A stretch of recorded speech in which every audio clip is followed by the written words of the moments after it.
Taurus,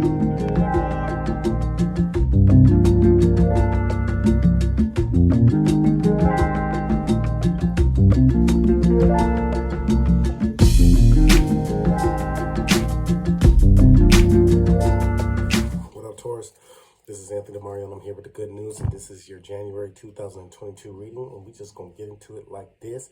Before I get started, I just want to say thank you for your support. Please make sure if you dig it, like, share, subscribe, and by all means, I would love to work with you. Hit me up for your personal reading.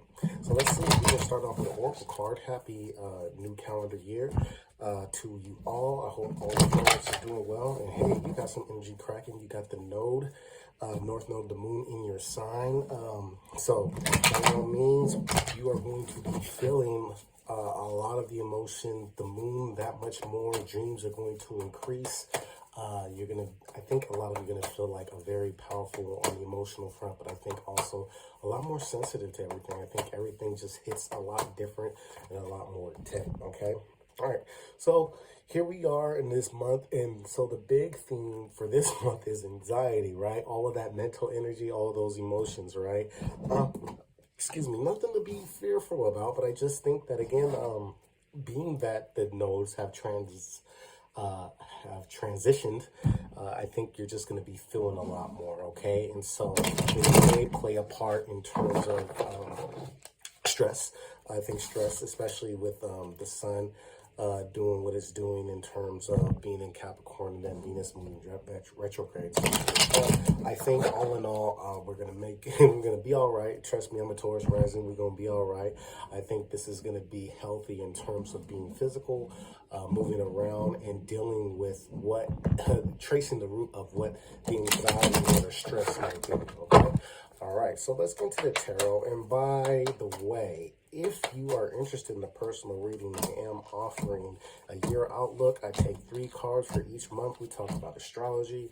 We talk about the unexpected, the expected, and we just get into how to make the most of this year. And it's great for short-term and long-term goals. But back to your reading, Taurus. So, 9 of Swords, all right? So, anxiety, right? Anxiety, card number 18, 1 plus 8 is 9. The 9 of Swords, 9. It's all about self. It's all internal. Taurus, it's all in your head, all right? So we've got to get away from fears. We've got to get away from worrying, okay?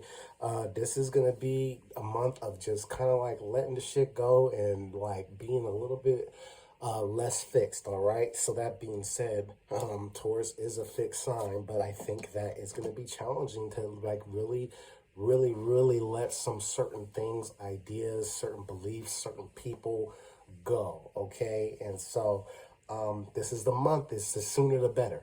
That's all I can say, all right? So how I feel your energy, we have the King of Swords, and then we have the Moon. So look how that energy matches up, right? You got this King of Swords. He represents truth, clarity, honesty, authenticity. He communicates effectively. And then you got the Moon, which is tricky and kind of represents the hidden, the behind closed doors. And so the Moon, right? The Moon is going to be playing a part in terms of your emotional world, but it's important for you to dial in and focus and get a hold of your mental. Make sure that you are watching your words before you explain yourself. Make sure you're doing your due diligence in terms of rest, okay? Because otherwise, I think this could be a catalyst for somebody that, you know, there can be some miscommunications, or there can be, you know, some of you may actually hurt somebody, be a little bit too sharp-tongued. And they might be like, well, why would they feel the need to say that? Why would they be so strong or so insensitive? And I think it's not for anything that's intentional. Not saying that you have malintentions or anything like that, but it may just be because you are just feeling this energy of this moon, and it's got you swaying, and it's got you kind of feeling a little bit uneasy. A lot more watery. I think that Taurans are going to definitely feel the watery side of life more than you're used to. And, you know, Taurus is earth, okay? And so with all of this emotional power, it's important to make sure that, for one thing, is that you're, you know, whatever's hidden, this is a time to, you know, dial in. Is like are things that you are keeping behind or keeping behind closed doors, do they really need to be behind closed doors? Um, secrets, hidden parts of your personality, hidden parts of yourself. The King of Swords kind of wants to present a little bit more in terms of clarity, in terms of having the conversation about fear, having the conversations about worries. So how that energy does come out, we have the Strength card and we have the Devil card, okay? So the Devil card representing Capricorn, the Strength card representing Leo. So here you are, Taurus. I mean, Taurus, you're out in the world shining and everything, but along with this shining, there's kind of like a little, it's like a little footnote. It's like some fine print there. And, you know, it's a thing about like, you know, when you're showing yourself, like I think without a doubt, you're really showing yourself. So every aspect of yourself, every aspect of your identity is kind of being highlighted right now, okay? And if there's some fear around that, then it does call for you to, you know, kind of take a look in the mirror and like say, like, are you walking in your true self? Are you walking in your true path? Are you presenting your highest form of self? Or are those things that you need to unchain yourself from? Are there things about your identity, about yourself that need to evolve or need to be, we need to unchain ourselves from, okay? But I do feel like you're being recognized for other things. I think you are just being, you're appealing to the world, very powerful and I think very attractive in all senses of the world, and it's going to bring you a lot. Speaking of what it's bringing you, so what is coming to you, okay? We have the Ten of Swords and the Five of Pentacles. So I like this because the Ten of Swords speaks to something about something coming to completion, something wrapping up completely. I do say the Five of Pentacles. How I feel that, Taurus, I do feel that there is some type of financial matter that is absolutely coming to an end. And so maybe some of this, first, some of you may have surround like finances or some type of like financial experience.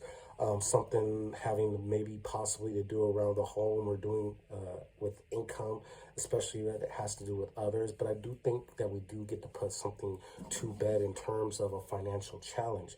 Also, for some of you, I do think if there is a financial worry, again, I think that this comes down to, for some of you, if you're having some type of material change, for some of you that may be contemplating moving or contemplating some type of like financial venture, and there's just like the worry that's like keeping you from making the jump, keeping you from committing. Well, let's talk about what's happening for you. So we have both the Judgment and the World, like is like right next to each other, right? Like these cards fall in succession. I think January is going to give you a very solid lesson in why all of these emotions and why we're experiencing all of these fears, and really looking at like how we're going to finally put some type of fear, some type of roadblock to bed. And this feels like a very big one. I like how this is falling in the beginning of the year, because it looks like this is not something that's small. It's not something that's just started this month. It feels like this is kind of like the wrapping up of something that may have started I would even say prior to 2021, to be quite honest. Now, in terms of sustaining what we've got, okay, so we've got the Knight of Wands and the Wheel of Fortune. So, Taurus, yes, it is, and I feel like I'm repeating this message to a couple different signs, but it looks like for you, a lot of this like fear comes by like not letting go, being too fixed and being too steadfast, or, you know, in this case, stubborn in terms of something. And it has to do with something that's hidden, fear, and it has to do with identity. And so a lot of you are going to need to like loosen up and try to like take a look at how clinging to certain ideas, certain beliefs, and embracing how the emotional experience cultivates growth and cultivates the expansion and the understanding of the world, letting the watery things move you instead of the more earthly things, and I have to see it to believe it type things, letting that push you, because that's actually going to help you tap into the Jupiter energy, the Jupiter and Pisces energy. And I do feel like you're empowered by that, especially through conversation and through thoughts. The Knight of Wands and the Wheel of Fortune is saying, go for it, go it through, you know, go for what you want with tenacity. But this is really taking some really tough, I would say very tough and very solid lessons. Again, I don't feel like we're just experiencing this in January, but I feel like we came into this new calendar year with a lot of lessons and a lot to learn from. And I think that really implementing those lessons, implementing the changes is going to make the most in terms of tapping into this new source of, I feel like, abundance for a lot of you. Overall lesson, okay, we have the Five of Cups and the Hierophant. Yeah, so there's a lot of changes. I see we got the Five of Pentacles. I do see we have the Judgment, and we have the World card. So Taurus, look, it's not about focusing on what's been lost. It's not about focusing on what's been spilled. It's simply honoring the relationships, honoring what is here for you right now. And here you are showing up in your own reading, feeling empowered. This is, this is the Hierophant. This is the spiritual figure. This is the person that walks within the belief system. That is the physical manifestation of the spiritual belief of the crown chakra and being implemented into the world. They implement it into their action. They live it because it is them. And so this is you presenting your essence. And this is a time for you to really trust in your faith, embrace your emotions, and, let it propel you to the good things, all right? So that's what I got for you. No worries. Take care of your mental health, Taurus. And, again, if you need to cry it out, cry it out. If you need to hug somebody, hug somebody. But you got a lot of good things coming. So please hit me up. And again, I'd love to give you one of those your outlook readings. And of course, I also do couples readings where we take a look at each other's energy and we just get to dig deep in the spiritual DNA of the relationships and look at how we can love and evolve with each other that much better. So thank you much. I appreciate you. I'm the Hoodie Tarot. I will talk to y'all soon, and I'm outro.